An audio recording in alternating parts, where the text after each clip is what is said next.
Welcome back to Cash and Sass, the podcast where we ditch the shame, talk real numbers, and build bold, bankable wealth without sacrificing who we are. I'm your host, Lisa Marie, fractional CFO, money mentor, and the sassy wealth queen behind Transcendent Wealth Co. Today's conversation is about money, but not in the way you're used to. My guest, Diana Dorell, teaches that money behaves a lot like relationships. When trust is broken, safety is missing, or self-worth is shaky, money reflects it fast. We're talking nervous systems, yes, self trust, intimacy, and why creating financial stability starts internally and not in a spreadsheet. I always say that. So let's get into it, as I always say. And you know me, we're going to dive straight in. Welcome. And my first question, I truly appreciate you being here first. And I just Thank want you to for dive into having it. me. You in there, it says it, you compare money to dancing, and which I love because I think of it as a dance partner, right? And relationships. So I want to know I want you to tell my listeners, what do you mean by that?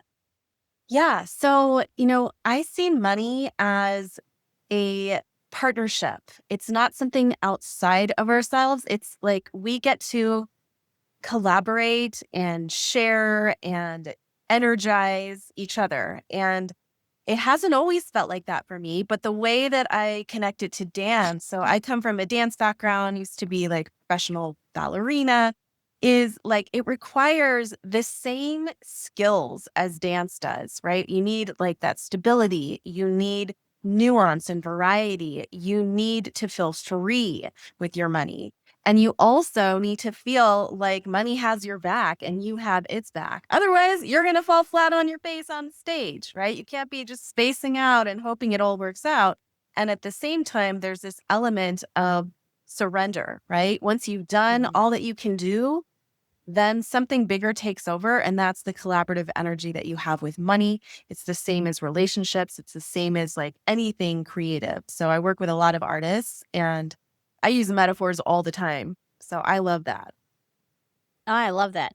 Okay, so my question is, how do people use money as a substitute of self-worth? Because, and we're going to get into even deeper because we were talking about leaning in and trusting and all of that. But how do people use money as a substitute for self-worth?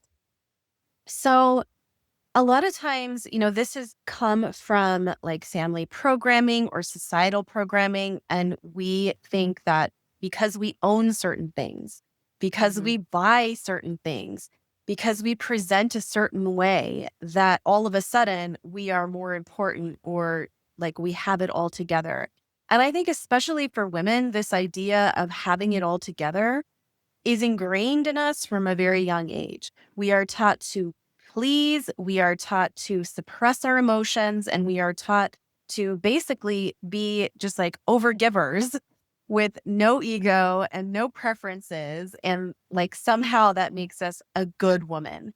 And I'm here to just blast that shit wide open because it's really about balance with yourself. If you don't have any sense of identity outside what you are buying, outside what you are accumulating and building, Mhm. then you're always going to be at the mercy of those things. And you're looking externally for something that will never truly fill you up.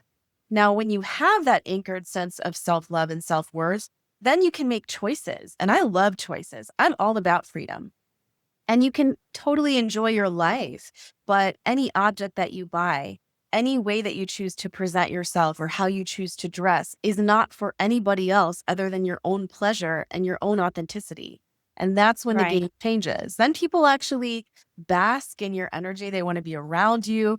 You hear that like, she's got that it factor. What is she doing? And I'm like, it has nothing to do with the fact that she's wearing Chanel number 5. She just really likes Chanel number 5 and she's genuinely happy with her life. And that's why you want to be around her.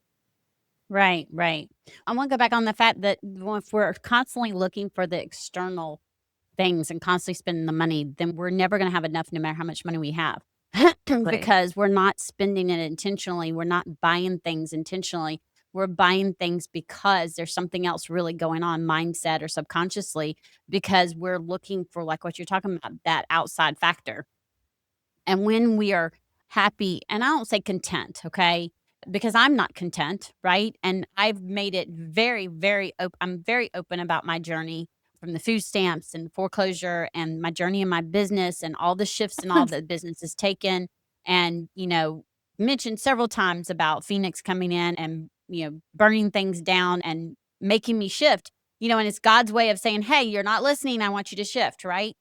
And I still love my life. I still love my business.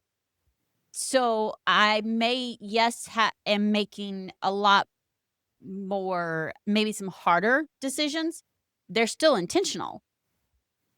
And if I wasn't in that place, I would be doing exactly what you're talking about, Diana, right? I'd still be spending because I'm trying to find something, right? Or I would be deliriously, spinning off the edge.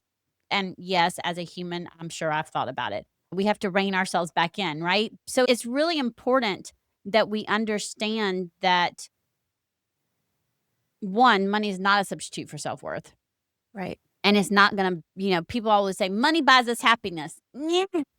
Money makes the world go round. And yes, you can buy things, but if you're not happy with who you are, then it's not going to actually make you happier. It's going to make you more miserable because you're never going to have enough. Because you're not going to feel like you never have enough, right? Or you're going to feel like it's going to disappear overnight. So I think that's really, really, really important. What happens financially when someone's nervous system is constantly activated? And I'm going to ask that because I've experienced that. So I want listeners to understand that they may not see it as quote unquote their nervous system, right? Because people are like, but when they're constantly activated, what does that look like? Yeah. So starting in the body, and everybody's different, right? But like tightening of the throat, right? Tightening of the tummy, digestion issues, feeling like you're constantly getting migraines or headaches and not wondering why. Like I work with subtle energy, and anytime a client will tell me that or they have a random backache, I'm like, okay, like let's look at the other component here. What are you afraid to release? Right? What is an action that you are just ruminating over and over? And it could be about money, it could be about something else, but you're using money as a way to avoid feeling something, right? And it's usually about avoidance or denial, right? What are we denying that we feel? Somehow making ourselves feel wrong for feeling the way that we feel. And so the effect, I'm going to go swipe a credit card. I'm going to go feel better for 10 minutes. Right. And then I feel shame because why did I need that thing? And like we go in this weird spiral. So, how it affects your nervous system, it affects your sleep patterns. And in terms of money activities, it looks like an uptick in things that are short term pleasures, right? And justifications. And also, I will say on the opposite end, one of my big splurges, I happily invest in personal development and also my health. But there's been times where I now know, looking back on my journey, like I probably did that from nervous system deregulation, right? Because I didn't feel good about myself. And I'm like, this one program is going to solve it all. But I didn't have the skills or the Right. consistency built up to take advantage of that, right? And so like it isn't always about going and getting 1,000 shoes. Sometimes it's about stuff that's actually going to like help and change your life. But if your nervous system is not regulated to receive that and to anchor into that, then you're gonna create mixed results and think that it's everything is like outside of you's fault.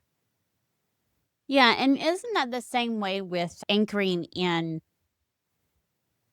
to the money that you're making already in your Yes. business before receiving more? I'll use me as an example. When I was first looking at scaling my business and someone goes, okay, you want to make this much money.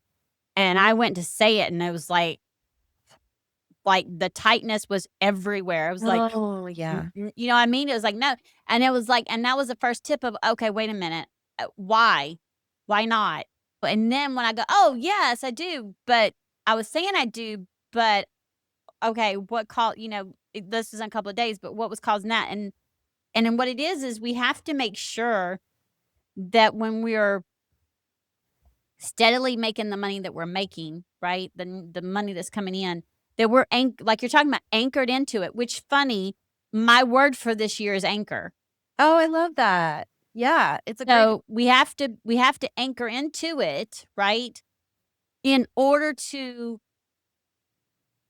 be able to receive the additional thing, the additional amount of money. Because if we don't, I've seen it time and time again, we will sabotage it. It will be sabotaged. You will sabotage that additional money coming in. And then, like you said, you're going to blame everything going on, when in reality, we weren't ready to hold on to that, going from $200,000 to $500,000 a year, or Exactly. going from, we'll say 10K to 30K a month. You, nervous system wise, you're freaking out. And if you're freaking out, you're not going to keep it. You're just not. So it affects that too, right? Because I mean, I've experienced that. Yes. And also, like, when you finally claim the amount of money that you want to call in, right? And then you see it and it's like, well, how long is it going to stay? Right? We don't go into celebration and like honoring the moment, like, wow, okay, I claimed this desire. Here it is. It's arrived. I And dance. I now yeah. do. I celebrate it. I dance. Oh, good. Good. Well, I mean, a lot of people, I know I like No matter when what comes in, I dance.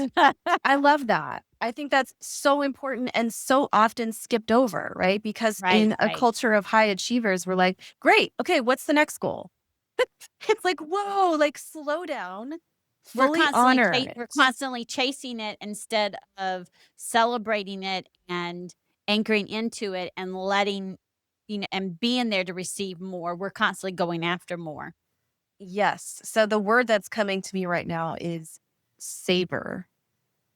How can we like savor it like a delicious meal? It's like you're not going to scarf this like beautiful meal down, hopefully, right? You're going to enjoy it. And it's the same with money, right? What is the relationship that you want to have with your money? Right, I want it to stick around. I want it to feel very comfortable to come in.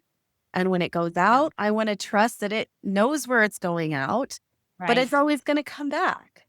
Right, right, right. Yeah, I agree. I mean, I wanted to be comfortable enough to stick around and stick and be with me and grow. And when it's going out intentionally to make the world a better place.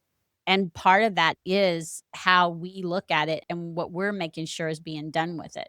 Right. And that's when I talk about the bank accounts and all. It's like, people laugh at me because I have so many savings accounts or bank accounts. I said, but that's my way of being very intentional of where I want my money to go, of how I want my money to be and how I want it to be spent. So I am making sure that my money is comfortable enough and knows, okay, hey, this is where I want you to be. This is what you're going to be, used for. This is where it's going to go. I'm being very intentional, and it works because now it's not in just a one big huge bucket, which is for bills and everything, and then just gets spent God knows where, because Yeah. our money to go spend, right? Because it's all in one account, when actuality we don't, right? So I think it's really, really important. So I'm going to ask a question, and I wish that I would have known you when I first started my business, because I think this is a really important question, and it would have helped me when I was first starting my business. How can women begin creating internal safety Mm, for external abundance? That is a beautiful question. So it starts with our morning. It starts with how we show ourselves how much of a priority we are Mhm. to the things that we say we want and the life we want to create. So, really anchoring into a sense of safety when we wake up. It's like, what would the highest version of me, like, how would she start her day? And it sounds so simple. I mean, I'm not saying anything that people haven't heard before, but like to actually implement it in a way that's authentic for you, that's the trick. There's a lot of people that are like, oh, you need to do 5 minutes of meditation, and then you need to do 5 minutes of movement, and then you need to like do this. And it's like, okay, great. But like, if I don't resonate with meditation, it's not going to Like land the me, same way. I don't. No, I mean, and I'm a spiritual teacher, and I will be the first to admit I do not meditate in a quiet room by myself for like an hour. That is not part of my makeup. I'm a dancer. I go for a walk. I told people that if I'm meditating, it means I'm laying down in the bed and I'm sleeping. And like, no, you need to sit quietly with your hands out. And I'm like, Not happening. dude, that just it's not happening. It's No. not. I'm like, I don't know if I'm wired differently in my DNA. And all these people are saying, but just meditate or just journal, meditate and then journal. And I like, okay, again, once I'm in my head, no journaling is happening. And I'm not going to sit still and just it's just not happening. I like what you're talking about, the dancing. I can do that. I move. I'll dance. Yeah. So it's like finding something that's sacred to you, and you may have to experiment for like a month. Right. So, Right. some of my go-tos. What works for you? Yeah. Yeah, like some of my go-tos, I do journal. I've been journaling since I was a little girl. That's like how I deal with life. But for somebody else, it might be, yeah, I'm going to go lift weights. And as I'm lifting weights, I'm going to be thinking about all of the things that I'm grateful for. So it's really about batching all of your like self-love stuff into what you're already doing. Heck, I don't care if you're brushing your teeth and you're just like looking at a post-it that says I'm awesome. Like, to me, that is a way of programming your brain and your nervous system first thing. Some of the worst things you can do to build inner safety: getting on social media first thing in the morning, getting on your email, reacting to the world, right? And that's the biggest distinction. Are you reacting to Yeah. your life, or are you responding to your life and creating your life? And that's the difference. I used to check emails first thing in the morning I did after I too. We got all up. have. And Yeah. I don't do that anymore. I stopped doing that about a year ago. And now I have it to where I only check my emails twice a day. If I choose to go in there and check them, that's one thing. But I don't feel like I have to go in there. Like, I was in there this morning, but the reason why I was in there this morning was because Microsoft was down, right? And I got no emails yesterday, which was glorious. And at the same time, it wasn't, because I was expecting one and I needed one to come in and I knew it was sent, but I couldn't see any of it. And so then this morning I went to go and see if it was fixed, and it was fixed. It was all there. And I'm like, awesome. Now I have like 80 freaking emails, and that sends my anxiety, just for the record, through the roof. Okay. There are some people who can see that number up there on that phone and it don't phase them. I am not one of them. Just saying. Okay. Like, I have a friend who has showed me hers, and hers said like 3,000 and something. And the anxiety that I felt, and it's not even my phone or my email, was like, I was like, oh dear God, that would just send me into a panic attack. I can't. That's just no. But But actually, that's normally, I don't look at those things like first thing in the morning. but you brought up a really good point. So I think part of designing an authentic morning, or like an authentic routine for self-love and self-care, could be for some people identifying what it is that sends your blood pressure through the roof. So it's like, okay, like without judgment, what like actually really sends me into a spiral? And for you, right, it's seeing the numbers. So, okay, I know that it's extra important for me to build in parameters around email checking. Whereas for Yep. somebody else, it's like a 3 on a scale of 1 to 10. And I'm like, okay, well, Right. check your email maybe after you have breakfast, right? And so it's really tailored to you. But to answer your question directly, like, get a solid morning routine that puts you as a priority and sets you up to send a signal to yourself and to everybody and the universe, like, hey, she's fully online in her nervous system, in her brain, in her body, in her heart. And now she's ready, right, to offer her energy to the world. And I understand some people, have kids and are married and have like very stressful jobs, and all of that is true. And you are still very You still important. have to do something for you. I have to remind myself that, because I have kids, and I have to remind myself, okay, look, get up 10 minutes earlier if that's what necessary, so that I'm able to listen to whatever I want to listen to, dance a little bit, and then I'm ready to go for my day. And I also don't want to check emails throughout the day, which is what I was used to doing from corporate. So when I started my business, that's what I immediately got into. And then I was like, okay, I'm not getting anything done. So then right, which causes anxiety too, right? So that's when I have this automatic thing to send out saying, I've received your email. I answer twice a day. If you're a client, you have my number. If you need to talk to me now, you can text me. And if I'm available, I answer. Good for Once in the you. morning, once in the afternoon, that's it. And that's been a game changer. And again, some people have it where they answer they go in their emails once a day, right? It's because we know that we can get mind boggled down. I know I'm not going to do once a day because I don't want to see 60 to 100 emails like I used to in corporate, because that's all we had. And it was constantly 60 to 100 emails. And I'm like, Yeah. I know I don't want to do that. So that's why I say twice a day. But I'm in there, and look, if it's not important, I've already answered it. After I've answered it, it's deleted, right? And if it's important, I need to keep it, then I move it to a folder. I'm organized. It's a thing. But again, it's finding what, and I love that because it's finding what works for you, right? We had another podcast where I talked about this, where if I'm in my head, I'm not gonna be able to journal to get it out. However, I can dance and move it out, and then I'm able to sit down and journal and Beautiful. write. So those are finding what works. And it got to a point where I was so aggravated. I mean, I put my hands down, slam it down to my coach and go, for the love of God, what part of do you not understand that when I'm in my head, ain't nothing going on a piece of paper? And one of the other coaches that was part of the mastermind, she was like, well, I do this. And I went, wait, tell me this. Tell me again. Okay, that I can do. I can, okay, because you got to get it out of your body, right? Because when you're holding it in your body, if you're not releasing it in some way, Absolutely. right? And so uh, just doing a quick 2-minute dance or whatever. And again, she says, if you don't look silly, then you're not doing it right.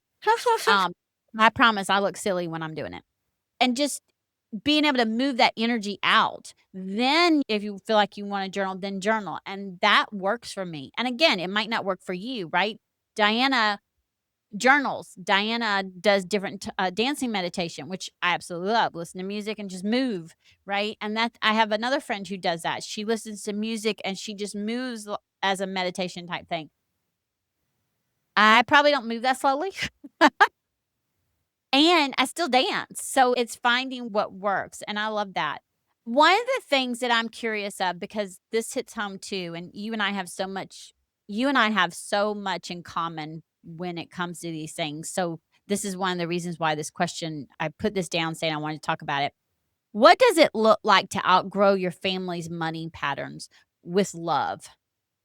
Because most of us aren't taught things about money, right? We're not taught how to manage it, much less talk about it. And so not only outgrow the money patterns, but also the habits, right? The way we look at it. What does that look like? How can someone intentionally take the steps to do that? Yeah. So, the first step is knowing that loving your family and choosing what to believe or adopt are they're two separate Two things, separate things. Mhm. right? So, and really, it's speaking to that younger side of ourselves that's like, but I don't want to lose daddy's love, right? Or I don't want mom to think I'm greedy or whatever is going on when you think about changing or letting go of some of the programming. So it's really anchoring into that assurance. So step one is to assure your inner child that you're still lovable, even if you don't agree with everything that you saw growing up or that was a part of your family line. And then, really doing something symbolic to reassure her. So I always suggest to clients tapping, right? I just have them lightly tap one of the points. So a common one is right by the sternum, and just say, you know what? It is safe. It is safe for me to be lovable and I'll think differently than my family around money or whatever it is that you're trying to shift. And I still deeply and completely love and accept myself. Okay. So first we calm that scared little girl or boy that's worried that they're going to be abandoned if they change. Mhm. Then step two is, what do I value now? as an adult. So kind of separating yourself from family and what they want. Like what are like the 3 to 5 core values? And what would I need to believe to live in accordance with those values? And then you can identify like behaviors or thoughts, right, that you saw growing up. Like I'll just give an example from my own life. One of the things my father really instilled in me was a love of fine hotels and the theater. So when I was little, he would take me on all his trips to New York City, and he'd go to meetings and like basically leave me in this like really nice hotel that we never paid for because it was always paid for by his boss. And I got to experience really nice things. And I'm like, wow, I really love this. And he took me to the theater and the ballet and instilled the love of the arts, which is what I still do today. I'm grateful for that. But when it came to money, he was very adamant to say, don't show what you have. Rich people are greedy. That's for them, not for us. Like, enjoy it while it's here. Right. But it's really not who we are. And there was this like change in his tone. And I was daddy's little girl. Right. So it's like I didn't want to upset him in any way. And I saw growing up as an adult where some of those scripts were coloring my decisions in business and also relationships. And it wasn't until I could see like, okay, like I can love dad and he can love me. I can love the finer things in life and work accordingly for them. But it doesn't mean that I'm going to be a greedy person if I'm a rich woman. And that was really, really, really eye-opening. It sounds so basic, like from the outsider looking in, but he would randomly give me gifts and gifts of money because that's how he showed love. He didn't ever say, I love you. And I used to feel so ashamed. I'm like, does he think I can't earn my own money? Like, does he I had this whole story about it. And then one day I was like, no, he just wants to give me money because he loves me. And that's how he shows it. Thank you, Dad. That was Right. it. Right. No story needed. Right. I love that. I love that. The last thing, and I think this is really important too, is because this is where we're going to get into that lean in and trust thing. Want to talk about investing the 20K before knowing how it would work. Oh my gosh. And it doesn't matter if it's 20K. It was for you, it was 20K. For Yep. my listeners or who are watching this on YouTube, and for my listeners, it doesn't matter the amount of money. Understand that is not what I'm talking about, okay? I'm talking about investing, and I don't mean investing into stocks. I'm talking about investing on yourself, investing in your business, investing on yourself. So whether that's self-growth, and for the record, I've been very, very, very intentional with my words this year. I want growth. I want financial growth. I want financial bank growth this year. Okay. Because again, we have to be, because the last 2 years I said I wanted growth. Well, I had growth. I had personal growth and self growth. Okay. We're done with that. Okay. We want some growth. Because we sometimes have to have those personal and self development and the deep growth. Right. And then, like I said, investing money in, for your business, for the business growth, for your personal growth before knowing, not only knowing, I want to say if it's going to work, but how it's going to work. Because so often our human brains are like, how? Mm-hmm. And, a lot of times we have to remind ourselves it's not for us to know how, right? But I hope everybody just tunes in really, really good right here because we're going to talk about what you and I were talking about earlier with that leaning in part. But can you go into that for us?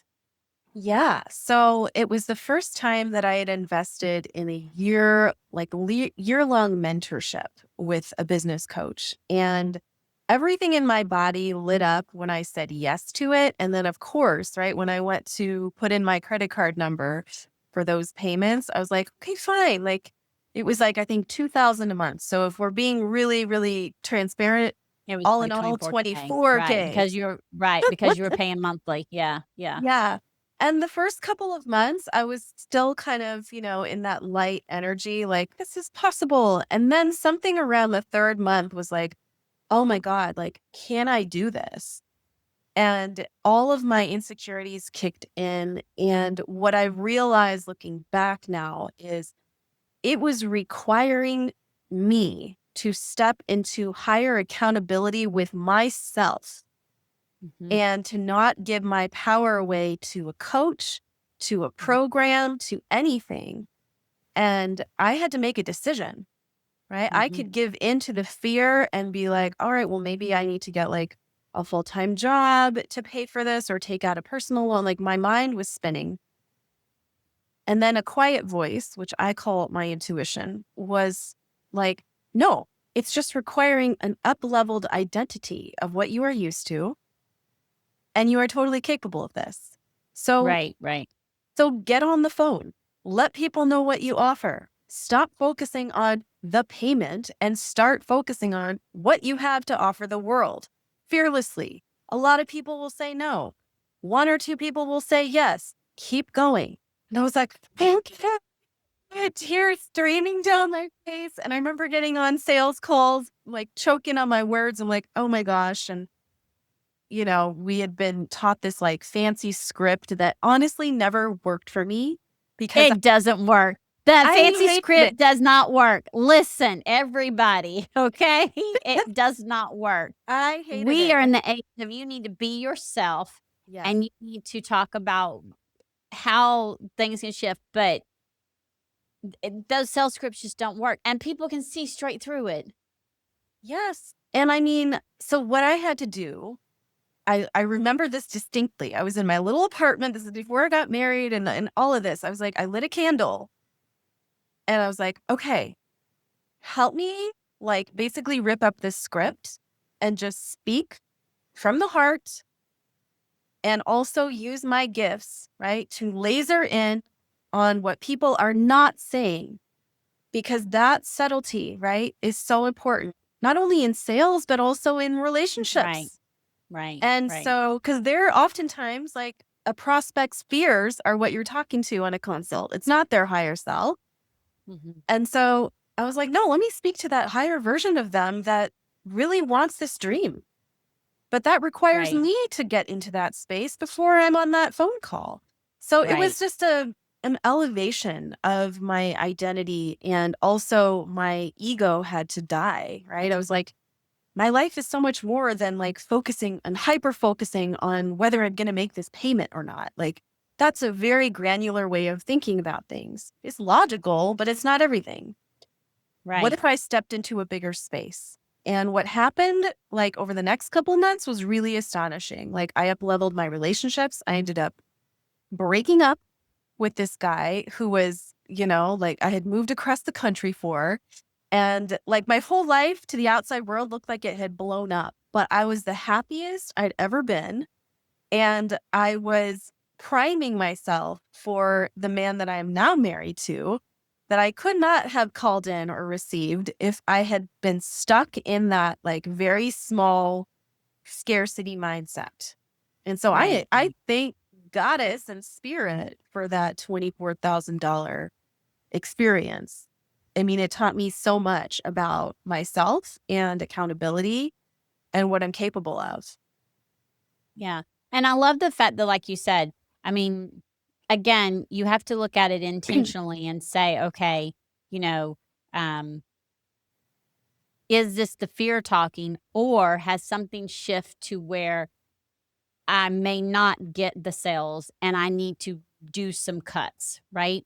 So, you're looking at it logically and intuitionally, and Right. that's important. I talk about, yes, I'm a logical person because I'm a fractional CFO and a money mentor. And I don't come from that way 100%. I put the holistic and the intentionality, the intuition into it because, again, it plays a part. They both go hand in hand.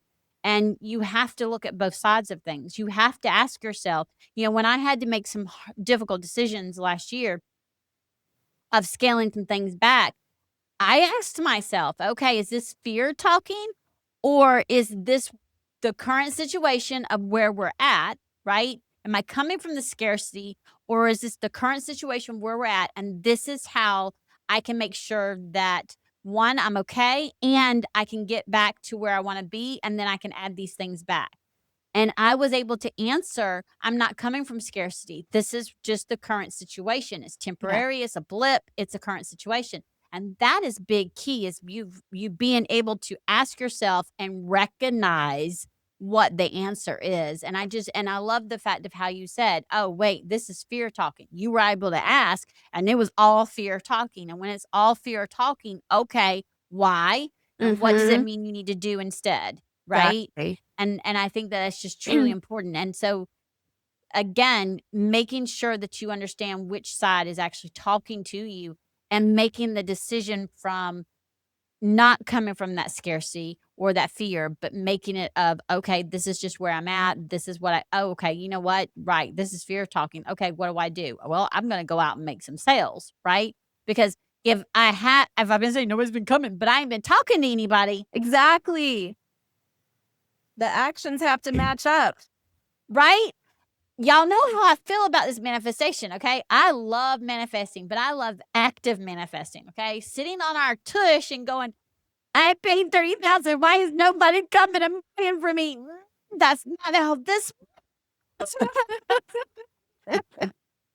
If it did, newsflash, everybody would be doing it. Just saying. I mean, if that's how, right? I mean, if that's how it worked, well, what's everybody? I mean, come on. I also And I want to know that there are say, people like, out there that have taught that and it still doesn't work. I promise you that is not how this works. well, and I also feel like for business owners, or if you're just like dabbling with starting your own business, it brings up all of our shit. Everything you didn't even know you had, all the Right? insecurities. And, It's and right just when you there. think you've gotten past it, just when you think you've gotten past some of it, newsflash, more shows up. Yeah. So, I don't think starting a business is for the faint of heart. It's definitely a It's not. choice that comes with a lot of responsibility, a lot of risk, and a lot of rewards. But you've got to be Mhm. ready, or should I say, your nervous system and identity, right? Reconciliation have to be solid. And that is the internal work that no program, no coach, no amount of money can do for you. Right. And yeah, yes, you can hire someone to help you through the process. Sure. And if you're not going to do the work, it's not going to work. Exactly. I mean, that's just the way it is. Um, I absolutely love this conversation because it's just money plays such a big, huge, important thing, and how it affects our nervous system and how it affects us, and I love all of it, and it's grounding and expansive all at the same time. For my listeners who want to feel calmer and more connected in their relationship with money, can you tell them about your I think it's the grounded goddess activation, or did you have a new No, that Okay. is it. And I will, yes, I'll make sure that I get you an updated link for that. But I work with so many people that are high achievers that they already know I'm in my head like 90% of the time. I need to get down there somehow.